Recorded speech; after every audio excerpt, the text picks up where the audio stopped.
Hello everyone, como ye, Sacha Fête. Welcome back to my channel today. In honor of Haitian Flag Day, which is today, I wanted to do a makeup look talking only in Haitian Creole. Mind you, I am not highly fluent, I'm conversational, so this tutorial is probably gonna be laughable at best, but you know what, I'm gonna try my best. I actually asked my mom how to say a couple of words because there are a lot of words in Creole that I don't know how to say, like especially when it comes to like my face and like different parts of the face.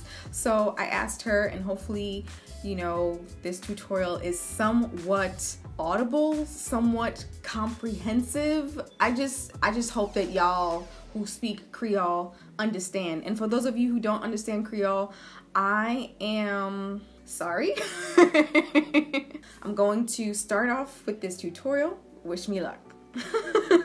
Bonjour tout le monde, c'est Jasmine là. Kounya m'a fait maquillage moi, mais avant de faire ça, m'a mette un autre bagay dans figim. Ça c'est un bagay pour pas faire figim sèche, so li bon pour figim kounya pour que ça figim sèche. Li senti bon tout, li senti bon. Après mette ça, m'a mette un primer, ça c'est Hourglass Veil Primer. Oui, so m'a mette un sel bagay comme ça, m'a bat figim avec li. Fini avec ça.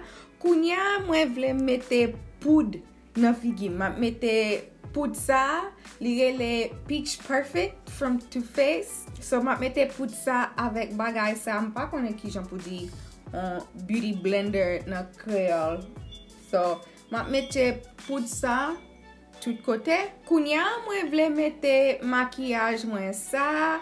C'est Hourglass Vanish Stick Foundation. Ça nan couleur Chestnut. M'pa konnen ki jan pou di Chestnut dans Creole. So there you go. Ma mette l tout côté. M'reme couleur ça. Li ton kou même couleur pomme. Le mette maquillage là, ma blende avec ça. Ma passe l tout côté dans figim. Comme ça. Ma mette l dans koum. Kounya ma fait sourcil. Là, ça est sourcil. Ma mette couleur marron dans sourcil. Ça c'est Tarte pour sourcil dans marron. Kounya ma mette concealer. Ma mette en bas sourcil avec en le sourcil. Ok. M'pense li bon.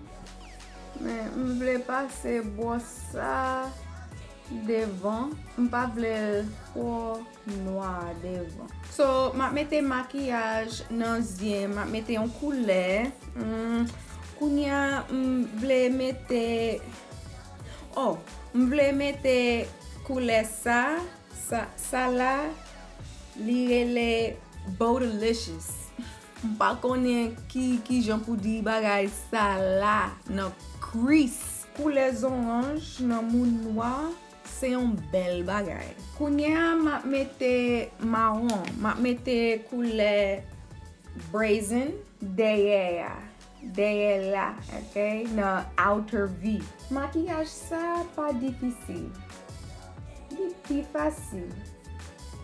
N'importe moun ka fait maquillage ça. Kounya ma mette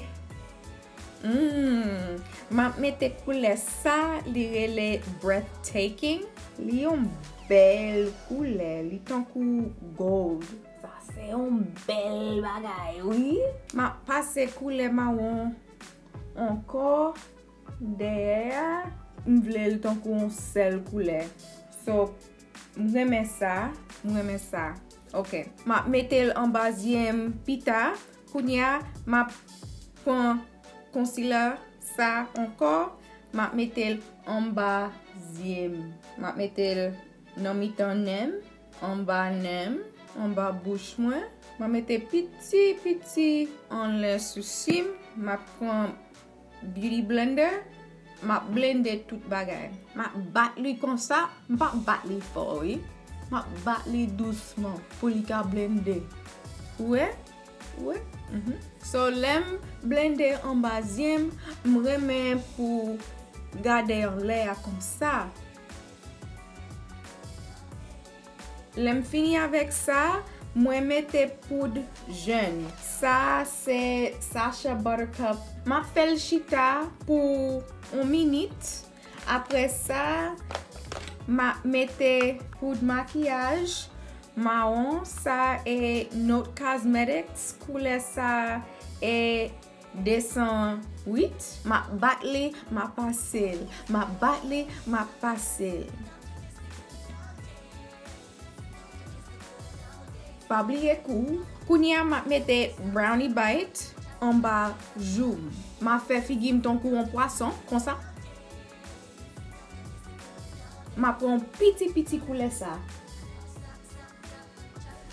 Ma mette en l'air. Ma mette nan l'air. M'pense couleur m'te mette en bas joum li trop fort. So ma prend ça. Ma passe pour blender. Ok, ça bon. Ma palette nan palette ça encore. Ma mette Kokolashes en bazyem. Après ça, ma prend Brazen. Ma mette là. Ma quitte derrière. Qui ça m'a fait kounya? Kounya ma mette mascara. Ça c'est Too Faced Better Than Sex. Ma mette nan plumzem. Ma mette payon bon plumze. Ça c'est Kokolashes. Non QueenBee. Ça difficile pour retirer. Ma couper un petit.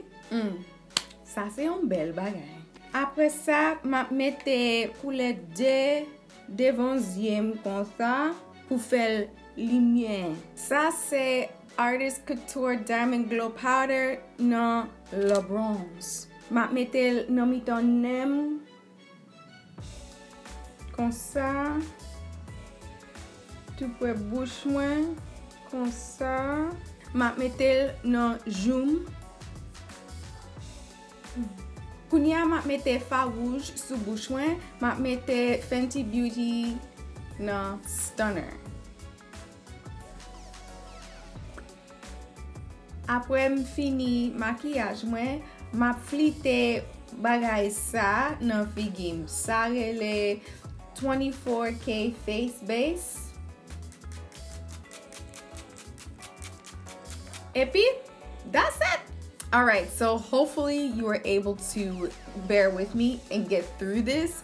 It was quite challenging for me to find the words to say, but I think I did a decent job. Hopefully you guys who speak Creole understood me. I would like to apologize. It wasn't my fault. Okay, my grandmother passed when I was 7 and she taught me most of the words I know today. I had to ask my mom for some of the extra words for eyebrows and stuff like that, but yeah, hopefully you enjoyed this video. If you did, please give me a thumbs up. The people I definitely want to see do this: Chanel Ambrose, Miss Nerdy Chica, Essie Michelle, and Naomi Chanel. If you are subscribed to any one of them, please let them know that I have tagged them to do this makeup challenge in their native language.